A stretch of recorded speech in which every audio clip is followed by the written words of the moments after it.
$9 Mondays over at WagerTalk.com and SportsMemo.com. Get any best bet or daily package for only $9.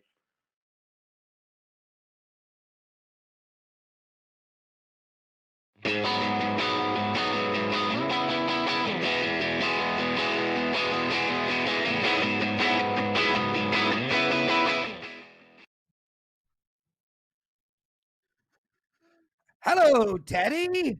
It's me, Lawrence Presman. Welcome to WagerTalk Today, everybody. Hope you had a wonderful weekend. Lots of noise in the background.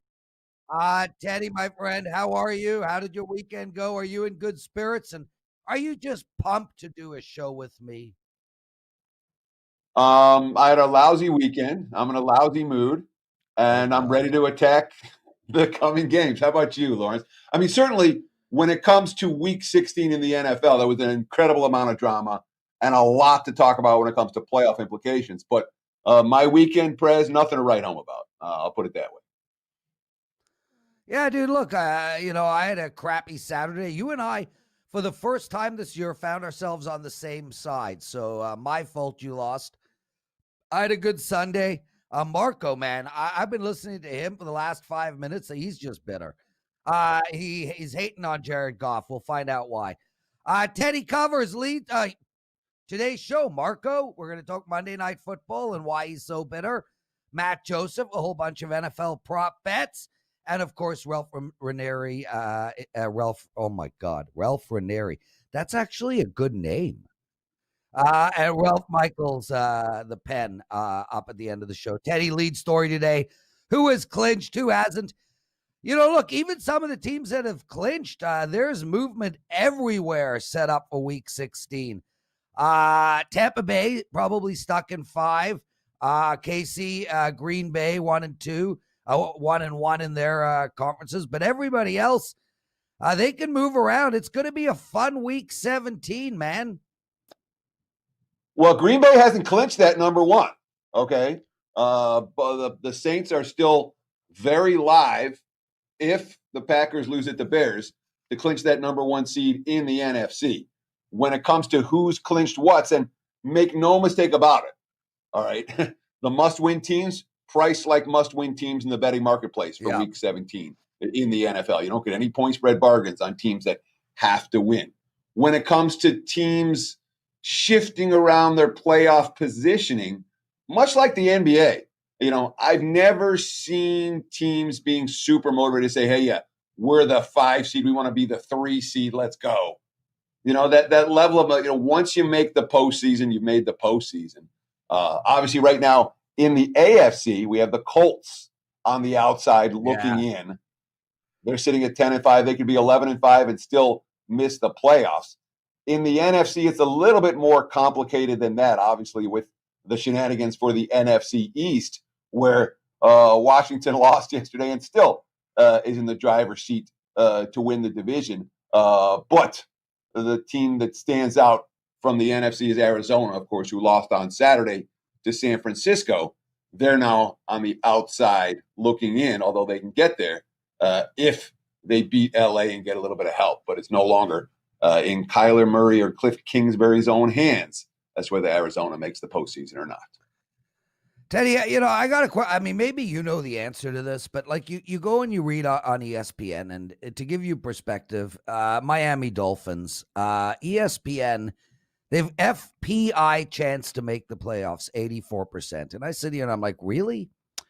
If they lose to the Bills, who are going to play this game and try to win it, and Indy wins, who are minus 14 this coming Sunday, Miami is out. How is that an 84.1% chance of winning? So I'm lost at this stuff. ESPN has created their own statistical algorithms for all kinds of things. You see it with win probability. And believe me, if they let people bet into ESPN's win probability, that program would be rewritten. But it's not rewritten because nobody bets into it. It's a similar story here. This is their algorithm, and their algorithm says these are the chances. Okay. Is it an accurate algorithm? Do we trust the numbers? No, we don't trust the numbers. But remember, for Miami with that 84%, that also includes the chances of a Ravens loss or a Browns loss or a Colts loss. That's a piece of the equation for why Miami's 84% as opposed to some lower number than you think. But of all the pieces of advice I can give on this show, don't ever make a bet or an assumption based on ESPN percentage numbers. They're not bettable numbers. They're just there for information, entertainment purposes only. Yeah, to say the least, Teddy. I mean, the Chicago Bears at 73%. As you said, Green Bay needs to win this game. That pretty much puts Chicago in deep trouble. And Arizona and the Rams, one of them is going to lose. So, yeah, I'm with you. Utterly absurd. Marco D'Angelo, how are you, my friend? Have you calmed down? I mean, during sound check, you were... have you had a chicken wing or something? Like,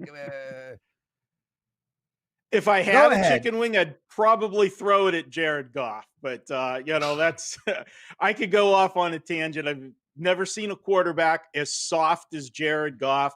The guy does not like to be hit, does not like to run the football. Even when there's 7 yards of open daylight, he would rather throw the ball across his body, back across the middle to nobody but a Seattle defender within vicinity for an interception when they're totally dominating the game and a chance to go up 2 scores in the game early on, but instead throws the interception. And then later in the game, on a 3rd and 7, slides a yard short of the first down. You're supposed to dive there. You're supposed to make the first down instead of punting the football away because you were, I can't say what you were, but let's just say you were soft and took the slide there. Frustrating loss. And I had I know they lost by 11, but I had them in a second half of a teaser, a rather large teaser yesterday, which was covering for about 57 minutes of that contest. But other than that, things are fine here. Seasons, happy holidays, today. Everything else. Marco, we allow our guest to vent for a minute. Your time is up. Why don't we delve very deep? What, Teddy? Go, Teddy. It's holiday season. Because it's today's the morning to make fun of Jared Goff. Okay, on that 3rd down run, you have to for just a minute. On that 3rd down run, when he slid and came up a yard short, and you're like, what was your thought? Because I was like, that play to me defined Jared Goff, where it's like, here's your chance to be tough and grind out a first down and win the respect of your teammates. And we got the opposite. And reading the post-game quotes, I worry about that locker room chemistry because everybody on that team fought, and they're blaming Jared Goff. It felt reading between the lines in the locker room. That's who they don't like right now. They're just not as pretty as him, dude. Like, if I was a Ryan Gosling lookalike, I wouldn't be diving either, bro. Anyway, Marco, let's get into Monday Night Football. The dynasty's over in New England, and I feel like a new one might be beginning in the AFC East. I'm just a massive fan of Josh Allen. Will be a fun game to watch. -7 is the 46. Marco, take this game apart, would you? Well, obviously, we know what's going on here. Buffalo is still in a fight for the number 2 seed in the AFC. This game could have been deemed meaningless had the Pittsburgh Steelers lost yesterday, which, for all intents and purposes, looked like they were on their way to a loss. So much so that I was so disgusted, I turned the game off. I couldn't take any more of the Steelers. I moved on to look at some other games, and when they started to rally, I went back and watched the rest of that game. But because Pittsburgh won, Buffalo still needs, one more win or a Steeler loss to nail down the number 2 position. Now, as Teddy alluded to early on, how much of a factor is that? Do these teams really want to have those, home field advantage type scenarios when there's no fans this year? I think that you always want to play at home. That's something that, you would rather have. And I think that whenever you are a cold weather destination, such as a Green Bay, a Buffalo, a Pittsburgh, you want to have the opportunity maybe to have one of those warm weather teams have to come in and deal with the elements. So even though there's no fans, you want them to deal with Mother Nature. So yes, to me, there is some motivation. But let's talk about motivation for New England. Where is the motivation tonight? And this is a question where Teddy always debates me with stuff. I want to ask, him his opinion on this. New England is now in the role of spoiler. That's all they can do. It's Monday Night Football. They can play spoiler. They're out of the playoffs. When you are a team, and we use this phrase over and over, and we used it last week, the Cincinnati Bengals, that was their Super Bowl last Monday night against the Steelers. It was a division rival. They could screw up the Steelers winning the division and so forth, and they came to play. But when you're a team that is in the playoffs year in and year out and competing for the Super Bowl year in and year out as one of the favorites, and now you're not, can you really call this your Super Bowl tonight on Monday Night Football? Teddy, let me throw that at you. The answer is I don't know, and that's why I'm not betting the game. I have no, I could see a scenario in which New England looks like New England has looked in recent weeks, in which, there's some effort, but from a talent standpoint, the Patriots are way down from where they've been. And there's nothing Buffalo would rather do than throttle this team. And yet you can go back, 25 meetings between these two teams, and you won't find one where the Bills have covered this number. It's certainly not in New England. So it's a very hard game for me and an easy game for me to pass. All right. With that said, trying to find the motivation for the New England Patriots, I did find two things that might be added motivation for them. Sitting at 6-8, they still have the opportunity to finish at 8-8. I know, what does that mean? Well, for most teams, it means it's a non-losing season at 8-8. So for New England, with all of the history that they've had, maybe they show up. It's Monday Night Football. It's a national audience. Nobody likes to be embarrassed. So I think you are going to get the effort out of New England, and they have that shot of being 8-8 if they win out. The other thing that they have in play tonight, they have a streak that's been going for 19 years in the AFC East. And that is New England has not been swept the season series by any team in the AFC East for 19 consecutive years. That's on the line tonight if they lose to Buffalo, because they did lose the first meeting. And let's look at that first meeting. And I know from November 1st to the end of December is a lot of games played in between. But we go back to that game, and the spread in that game was only 4. There was late money come in on New England that day, and they hung around and got the cover. They only lost by 3, catching 4 on the road in Buffalo. How is this line now a bigger number? And yeah, granted, New England has not played well and Buffalo's played better, but is it warranted for Buffalo to be a 7-point favorite on the road? Last week, they got the job done against Denver on the road, -6. So Vegas is trying to tell us that on a neutral field, Denver's 1 point better than the New England Patriots. Maybe a healthy Denver team. Yeah, I don't know. But, Drew Lock is nothing that I'm, impressed about with a quarterback. And certainly Cam Newton's had an off year, but he has had a couple games where he's shown some flashes of stuff, and he can still run the football. I don't trust the Buffalo defense. And after clinching the division last week, they are playing with house money. They can't lose anything tonight by losing other than seeding. They're in the playoffs, as you said earlier, Teddy. So is that enough motivation for them to come in here and play free? I just think the line's too big for this one. I am going to lean to the divisional home dog on Monday Night Football, which coming into this season, Teddy, you and I talked about it all year long. Home dogs on Monday Night Football have not been good. Have been good this year, especially those divisional home dogs. We've seen a little bit of a changing of the guard. Maybe we just chalk it up to another thing of 2020, but it has been a profitable play. So for me, I am leaning to New England plus the 7. As far as the total goes, if you like New England, you've got to like the under.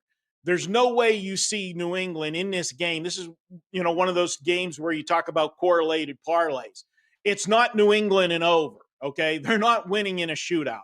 If this becomes a shootout, it's all Buffalo. They got too many weapons for New England. For New England to win this game, they need to keep it an ugly type football game, in the trenches, time of possession, win the clock, and don't make any mistakes. And that leads to an under. And a stat for you with New England, over the last 2 seasons, when New England is playing with revenge, they are 7-0 to the under. And we're looking at a total tonight where the only way I could play it, if I'm playing it, is the under. So for me, I've got vote for New England. Tonight is my official play here for the show. But if you're looking for correlation, that correlation would be, if you like New England, you got to like the under as well. Marco D'Angelo, outstanding stuff, man.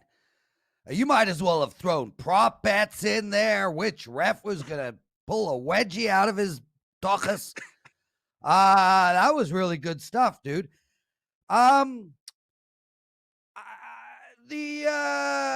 I felt like you were looking. You were like, I'm going to make a case for New England. I'm going to spend, an hour finding something that will justify, and the revenge factor. Wow, well, that was impressive, dude. I don't think Bill Belichick knows nor cares. Just saying that.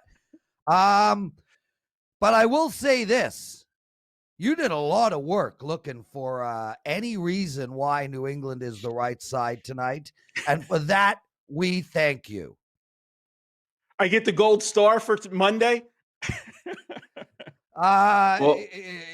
Here's a yellow lighter instead. Yellow lighter. So, Teddy, I've got a quick follow-up for you, Marco, because you talked about games where Cam Newton was good this year. And I was going through the game logs last night, and I couldn't find any. Cam Newton has 5 touchdown passes. It's week 16. All right. He hasn't thrown more than 1 in a game all year. Cam Newton stinks. The Bills' defense has gotten a heck of a lot better in the recent weeks. And in some ways, the narrative around Buffalo reminds me of the narrative around Indy, when the Colts won that Super Bowl. And all year they had the worst run defense, and they got that safety back. And then in the playoffs, they stuffed the run. And I was like, but look, they have the worst run defense. But that's not the run defense that's going on right now.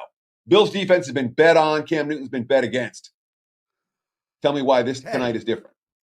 Teddy, Teddy, obviously Marco, you didn't look at the stats of the Marco. Seattle game. He had a big game against Seattle, but that was when Seattle's defense was absolute pure trash. And he did put up big numbers in the Houston game, which also was a loss because they were going against a bad defense.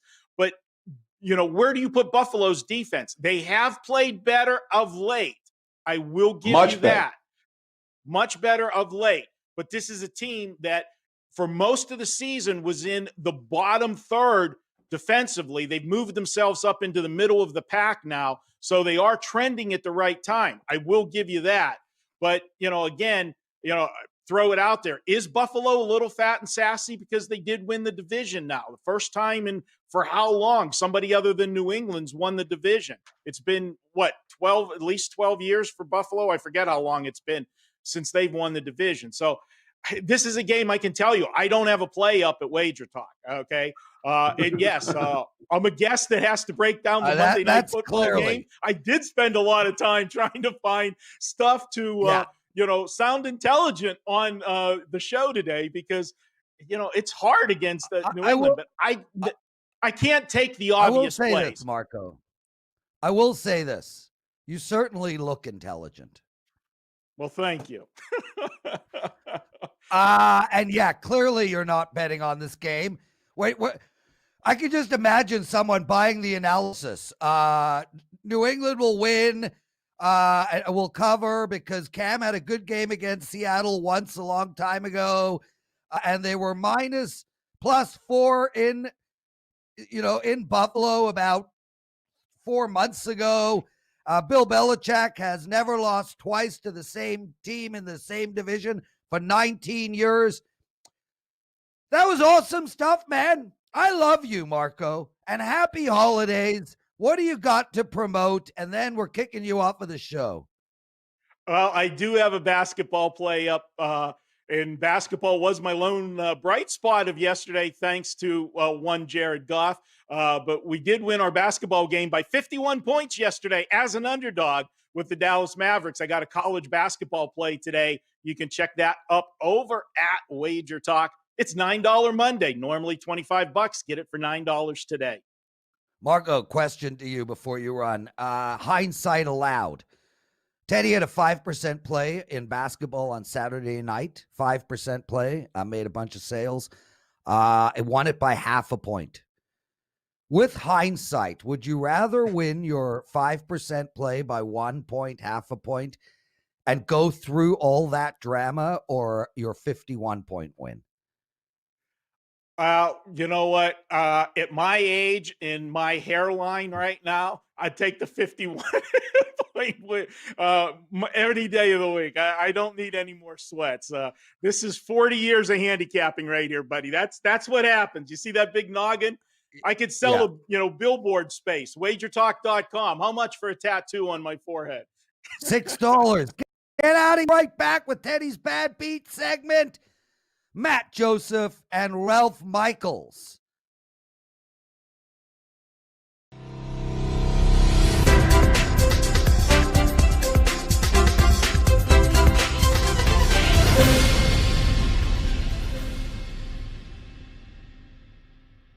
Marco D'Angelo is off and running once again this basketball season as his college basketball plays are winning at a 69% rate in the month of December. With NBA now underway, Marco is putting together a special all-access basketball package. Get all of his NBA and college basketball plays to the NBA Finals at a savings of $500. This package sells for $1,295, but this week only get all of Marco's basketball plays to the Finals for $795. That's a savings of $500 and comes out to less than $4 a day. This package includes his famous top-rated 5% plays. Since March 2019, Marco is #1 at WagerTalk with his 5% college basketball plays going 11-3. You'll never miss a play with an all-access subscription, but hurry, this special offer ends at midnight on New Year's Day.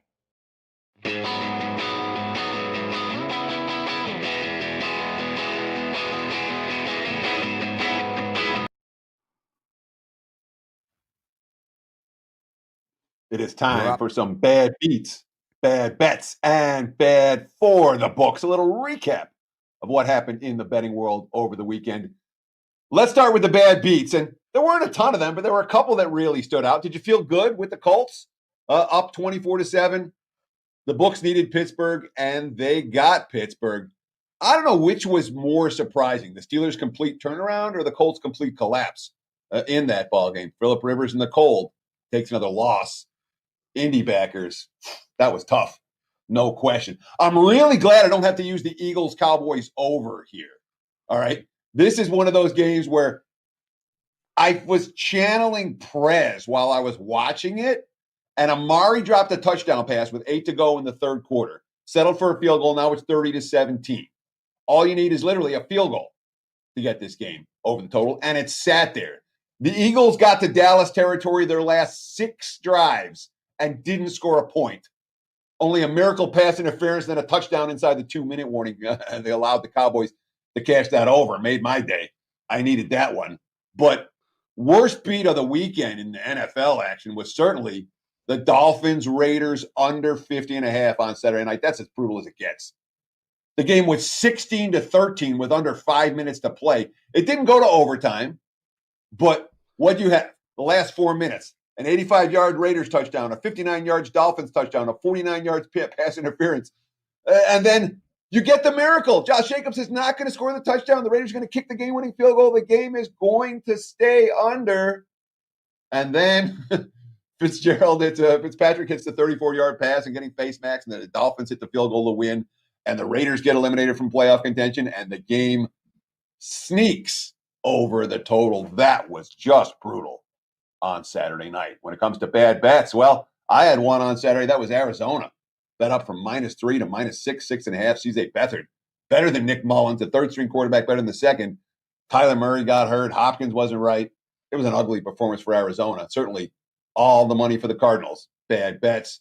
The Browns were the number one public play yesterday. Books that cater to wise guys know that Cleveland opened -10 and closed -6.5. But all the parlays, all the public money was on Cleveland. That was a bad bet. There was lots of Eagles money at Dallas. That was a bad bet. And of course, they were betting the under in Green Bay last night. It was snowing at Lambeau. Total opened 56, closed 52.5, landed right in the middle at 40-14. Of course, the books got a lot of that back with all the wise guy money on Tennessee, but the public was on Green Bay. Bad for books. I mean, look, Saturday's Bucks game was a disaster for the house. There was no Detroit money whatsoever. The Bucks were in every parlay. They were in every teaser. The only good thing for the books that it was the early game on the day after Christmas. If it was a late game, it would have been far worse. But Tampa, a disaster for bookmakers. The Chargers winning by exactly 3 yesterday.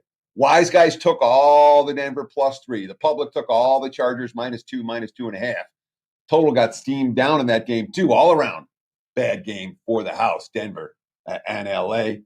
Let's see. There was Bears steam on game day. They closed -9.5 everywhere, even -10 somewhere. They blew out Jacksonville after halftime. Tight game for a half. Complete blowout the second half. Chicago winning and covering. Not good for the books. And last but not least, the game that Marco was referencing in the NBA for yesterday. There was nothing but Mavericks money. Kawhi was sitting for the Clips. LA opened -5. They closed -3, and the Mavericks were up 50 at halftime and never got closer. There you have it. Bad beats, bad bets, and bad for the books. Back to you, Prez. Why, thank you, Teddy Covers. 2 missed extra points in that Tampa Bay game cost the total. Just amazing stuff, Teddy. I wasn't involved in that game at all. But it's really, I cannot, I say this every week, I cannot get over the fact that on any given Sunday, you are looking at 5-6 missed extra points. I mean, where are the David Akers? Where are the Raphael Septions? The league wanted it that way, Prez. The league wanted more randomness. That's more exciting. And that's why they moved the extra point back. And that's why you have more mixed extra points. Back in the day, you might have like 3 missed extra points a season. Now you're going to find 5 or 6 a week. I'll take the under 5 mixed extra points any week. You want to give me that number as the over-under? I'll take the under every week. We can have a standing wage. No, I didn't say. No, I'll take the You said 5 or 6 every week. Very much. Okay. Okay, fine. It's a figure of speech, you frickin' annoying man. It's $9 Mondays, everybody. $9. You get anybody's play for the entire week. You get anybody's play, even if they put their play up for next Sunday. If it's up today, it's $9. Sports Memo, Wager Talk, $9 Mondays. I'm in play tonight. Teddy, do you have anything on tap tonight? Sure. We're in action in the NBA tonight. Absolutely. Excellent stuff. Awesome. A shout out to everybody. Lonnie, TX, Booga, Brendan, Matt Murray, Nate, Word, Proud. We love having you guys, man. Reggie G, Brent Allison. One of our listeners is a frontline worker. Shout out to you, brother. I know what's going on. We all see the news. It's like you're at war and you're representing us. So we appreciate 450 people watching, 83 thumbs up, guys. Please hit that thumbs up button, hit it, kiss it, lick it. So long as that thumbs up goes up, we need it. It is so greatly appreciated. Teddy, before we bring Matt on, I just want to talk to you about one particular thing. Actually, I want to vent too. I was on the over in the Indy game, and I was having a freak out. I don't know why. It went way over. It's just the fact that, and that was my friend Zarelf play, but I'm always freaking out in the NFL. Do you understand that Indianapolis was on 4th down from their 10-yard line, up 3 scores? At the end of the half, there was 50 seconds on the clock. Pittsburgh gets the ball, a 1st down away from a field goal, and they did not take one of their 2 timeouts.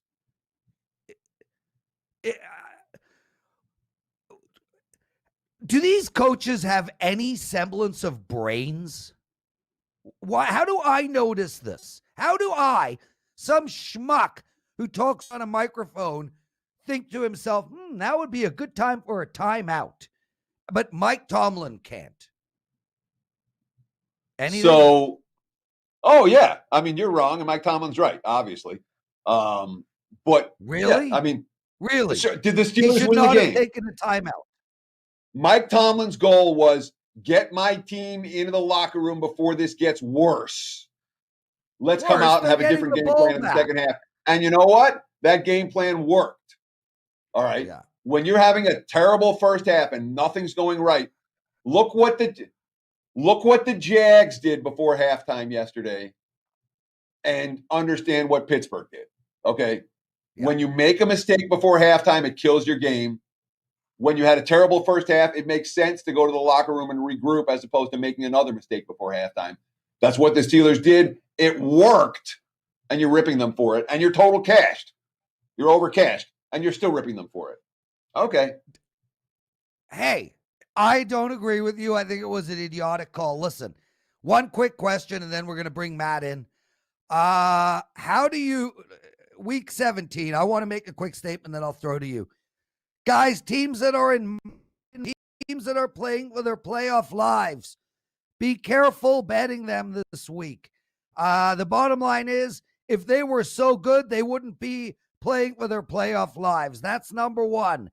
And number two, there's very little value in those lines. Teddy, a real quick statement on how maybe people should attack week 17 in the NFL. With caution. That's your quick statement. Is this is not a week to pepper the board with wagers. You will and can sometimes find correlations between results. I haven't really gone through the card yet to look for them, but this isn't a bad week for parlays involving teams that may sit guys if somebody else wins. So you can find things like that for week 17. Absolutely, but you got to dig deep. And frankly, this is the type of week, if I find 2 or 3 good bets, I'll be happy for week 17 in the NFL. It's not a week where I expect to find 5, 6, 7 quality wagers. You just don't see them. Let's bring Matt Joseph in. Him and Andy Lang, our resident prop experts. Matt, we love having you. Thanks for taking time out of your day for us, bro. Let's start with how you did this weekend, and then we'll get into your props. Teddy, I'll give you the bet to make. It's the Jets to score in the first quarter. It's hit 9 straight games now. And I think 6 or 7 of them were the first drive. I got worried. It was about a minute left. They had the ball at midfield. I was worried. And then all of a sudden we found out Jamison Crowder's a quarterback. And we got that cash once again. 9 straight weeks the Jets have scored in the first quarter. And they could do it again on Sunday. That's good. Matt. Yeah, go ahead, Teddy. Well, that's actionable info that Matt's been talking about on the show for months now. When you start this streak? 4 weeks in? 3 weeks in? I mean, it feels like a while back. You've been betting. Yeah. So hopefully there are folks out there that were able to take advantage of Matt's excellent, actionable info that has continued to cash tickets and cashed another one yesterday. Yeah, and a big pat on the back to the guy they call the Prez. If you listen on Friday, Andy Lang said, Jets first quarter, no better prop. I said, hey, Kelsey over the total, doing the same thing. It cashed as well. Also, shout out to all of you guys in the air today who actually bet the Dallas Cowboys to win the division at plus 1,500 due to my advice, holding a ticket that can cash. Matt, let's go, dude. Josh Allen, what do you got prop-wise for him? So we tried this last week, and it didn't work out because the Steelers didn't hold up their end of the bargain. But you're not going to take the... Hello? I think we lost. Yeah, that's okay, dude. It's you and me, baby. Oh, Matt, are you back? Not yet. Let's let Joe figure it out. Okay, Teddy. So Matt's prop was Josh Allen to score plus the Bills to win plus 150. And I'm assuming that's a rushing touchdown. That would be a question I would need to ask Matt because it can't be. That can't be. Okay, Matt. Matt, we're talking about the Josh Allen to score. That's a rushing touchdown, right? That is correct, yes. Yeah, and I mean, as I was saying, you're not going to take the Bills on the money line because there's no value there. So why not try and find a Bills player to score? As I said, we tried it with Deontay Johnson and the Steelers last week. The Steelers didn't win. The Patriots have allowed 5 rushing touchdowns to quarterbacks this year, including 1 to Josh Allen. So I think that there's a chance that Josh Allen rushes one in, and the Bills probably win this game tonight. And there's a plus value there in getting both of those things to happen tonight. You could find your own Bills guy if you think Diggs is going to score, if you think that Zach Moss is going to score. Best thing is find the guy that you think is going to score tonight for the Bills and add him to them to win, and you get a plus value tonight. So let's talk about Cam Newton. I was interested in Cam Newton. I saw a line of 1.5 touchdowns on Cam Newton with juice to the, heavy juice to the under. But Cam Newton hasn't thrown 2 touchdown passes in a game all year and only has 5 for the season. So surprised we're seeing 1.5 as the number, even with juice. But you like the no interception prop from Cam Newton tonight, and that's something there's no juice involved. We can get that at minus 110. Yeah, Cam Newton has thrown interceptions in just 2 of his last games, 8 games overall. He did so in 4 of his first 5, but he's not throwing enough. If you go back to that November 1st game in Buffalo, he went 15 to 25 for 174 yards, no touchdowns, no interceptions. Buffalo does have interceptions in 5 of their last 6 games, but I just don't think Cam's going to throw it enough. And guess what? If he's off target and he's not looking good, they could yank him at halftime for Jarrett Stidham here. So I think there's some value here. I mean, I'm going to be a little nervous about Newton because he's not the greatest accuracy-wise, but there's some value here on no interception, especially in a guy who could get pulled at halftime if he's not looking very good. Yeah, Matt, I actually love that prop a lot. It makes so much sense. Firstly, he can throw the ball 9 times all game, for all we know. And secondly, he could literally play 9 snaps. Nick Folk, you got a prop for us on him? So I like to do the kicker props every once in a while because I think there's some value there. Younghoe Koo, for the most part this season, had been money when it came to taking his overs. Of course, he misses the big field goal yesterday. You look at Nick Folk, the number's 5.5. That's 2 field goals. He's gone over this total in 4 of his last 5 games. The Patriots have settled for 10 field goals over the last 5 games. I think they have enough to move the ball into field goal range and just settle for a couple of them. Buffalo is allowing 1.4 field goals to opponents this season, 1.6 on the road. And in that Buffalo game we referred to earlier back in November, he had 7 points in the loss. Just need 2 field goals here. Heck, a couple of touchdowns and a field goal or 2. I think it's something that the Patriots can do. They're not getting shut out tonight. I could see if they do lose, maybe like a 2013 type game, and you get a touchdown and 2 field goals. And so 5.5 points, you don't find that often when it comes to the kickers, especially a guy with the Patriots offense.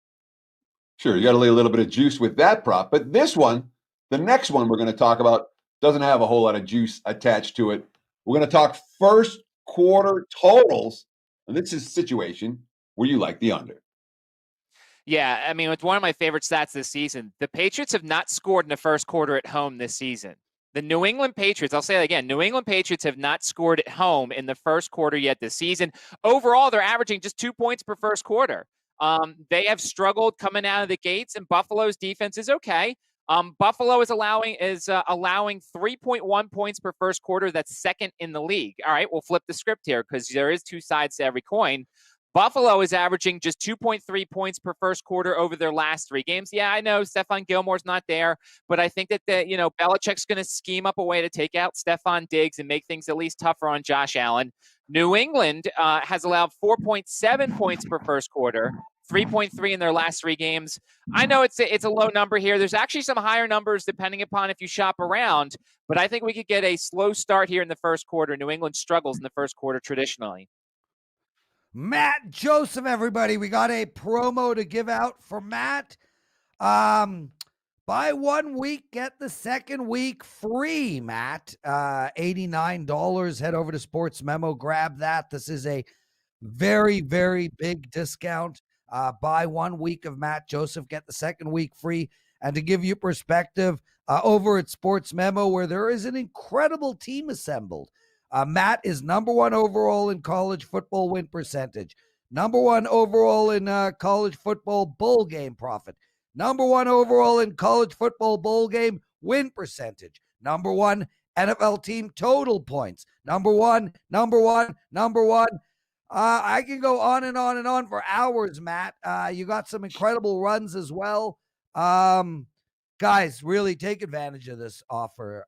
No joke. Buy 1 week of Matt, get the second week free. No wager bucks is allowed on this package because we are deeply discounting this. As well, Cole Beasley over the total of 49 yards. That's been money all year, everybody. Take that bet tonight. Matt, anything you want to say before we say goodnight? No, it's a $9 Monday as always. Take advantage of that. And yeah, 7-1 in bowls so far. We'll have some action in tomorrow's bowl game. So looking forward to it. Awesome stuff, Matt Joseph, everybody. Let's take a quick break. Right back with Ralph Michaels. Every Monday is $9 Mondays over at WagerTalk.com and SportsMemo.com. Get any best bet or daily package for only $9.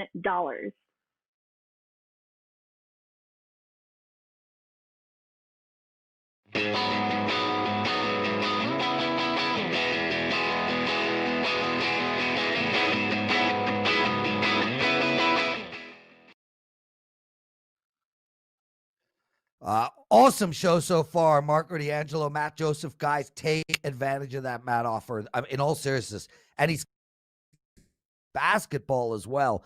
$89 for a week. You get the second week free. Teddy, let's bring Ralph the Pen Michaels in, and can't wait to find out about the Friends with Ralph play. Oh, we need a second. Teddy, sing to us. Ebony and Ivory. Teddy loves a good song. Ralph Michaels, baby. Prez, great singing, Prez. Great singing. Nice job. Thanks, Ralph. I appreciate the kind words. No sarcasm in that at all. Just want you to know that. I never felt any. I didn't take it that way. Teddy and Prez, I'm bringing up an angle. And we all know about the New England Patriots off a loss. And we all know all those angles were Belichick and Brady.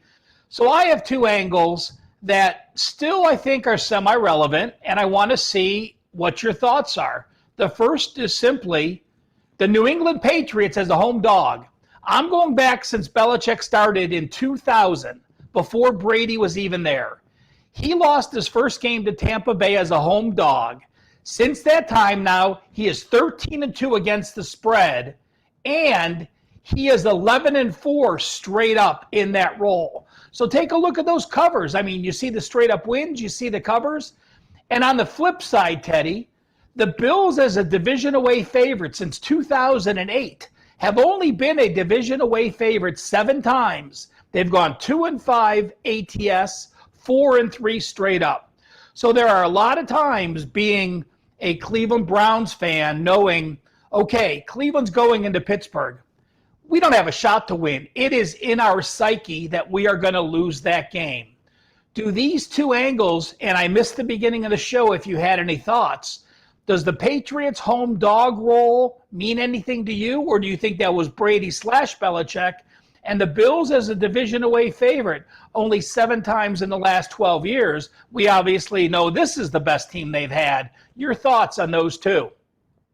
So the Patriots as a dog, to me, the majority of the ones you were the majority of the examples in the database subset were from 2001 and 2002. I'm not looking at this New England team as anything compared to the last 20 years. It's a different team with a different mentality. And the fact that they're not in the playoffs and it's December, the Patriot stats, I'm willing to throw out. Now, the Bills stats, I'm not as willing to throw out because we've seen them in this role twice already this season. They failed to cover, and they failed to cover. And really, both those games, Buffalo wasn't the right side. And they still won, and that's key. They got the win at Miami. They got the win. No, they got the cover at Miami. They got the win. Did they win that game? I thought someone won that game by a field goal. They beat both. Yeah, they beat the Dolphins 31-28. Yeah. The Bills got the win there, and they got the win. They got the 3-point win in that game, and then they got the 8-point win in the Jets in the game where the red zone offense didn't work. So we've seen Buffalo fail in this role multiple times already this year. That's why, of the two angles, I'm more inclined to put weight on the Buffalo this year angle as opposed to the Patriots and what they were doing in 2002. I will say this. The Patriots have been a home dog twice this year. They beat the Ravens straight up, and they beat the Cardinals straight up. Obviously, you could say there was weather in that Baltimore game, but they, again, the only two times since 2014 were those two times this year.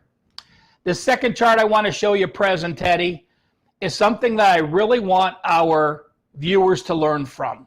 We get asked all the time, how to be better bettors, how to be professional bettors, how can I do it full time? Well, right now I have a chart which shows which NFL teams have gone over the season win totals, which have gone under, and you see right now everything is decided except three teams. The Chicago Bears, the Carolina Panthers, and the Las Vegas Raiders are the only three to have their overs or unders not determined.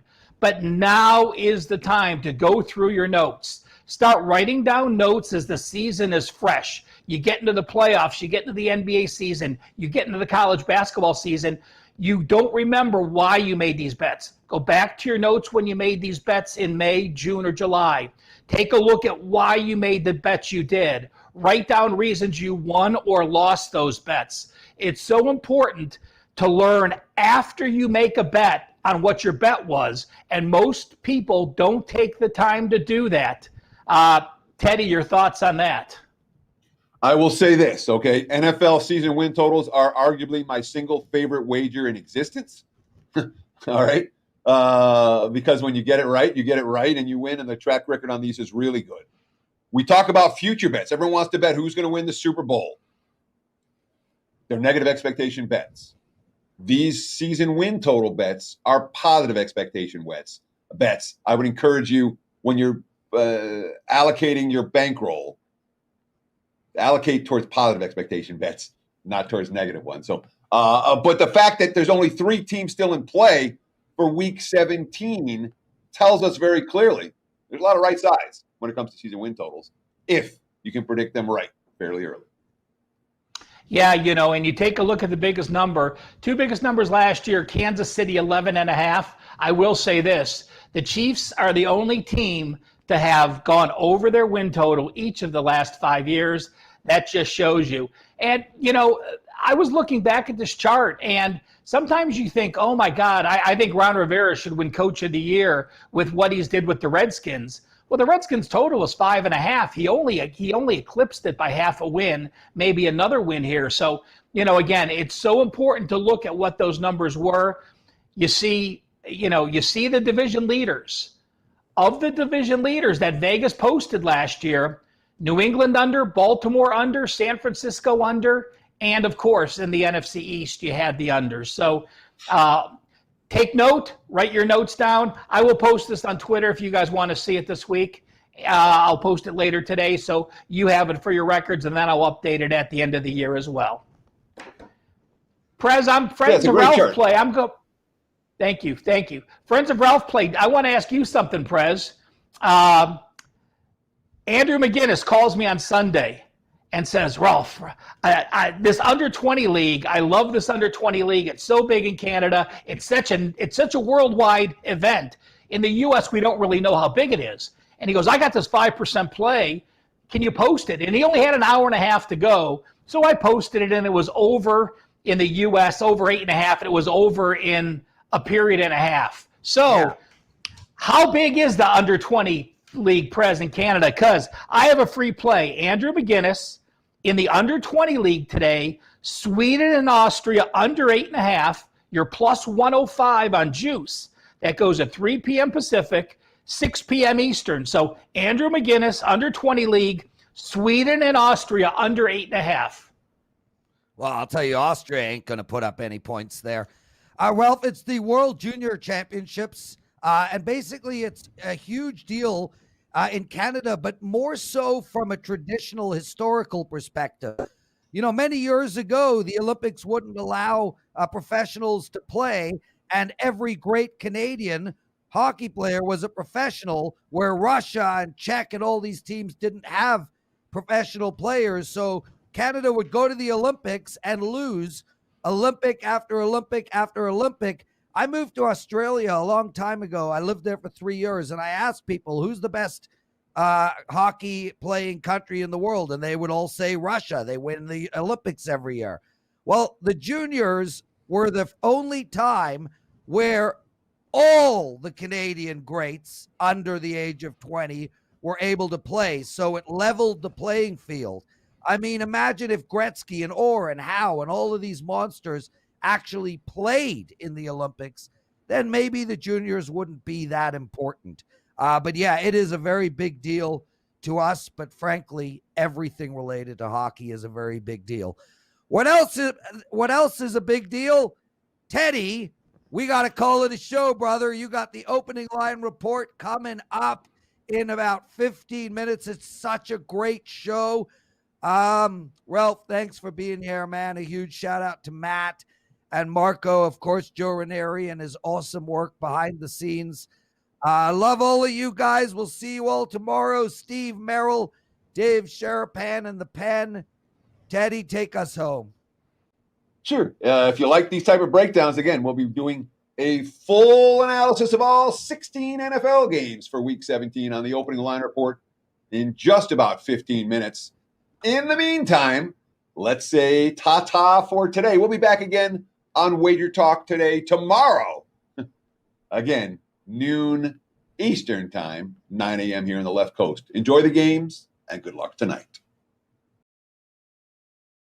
Every Monday is $9 Mondays over at WagerTalk.com and SportsMemo.com. Get any best bet or daily package for only $9.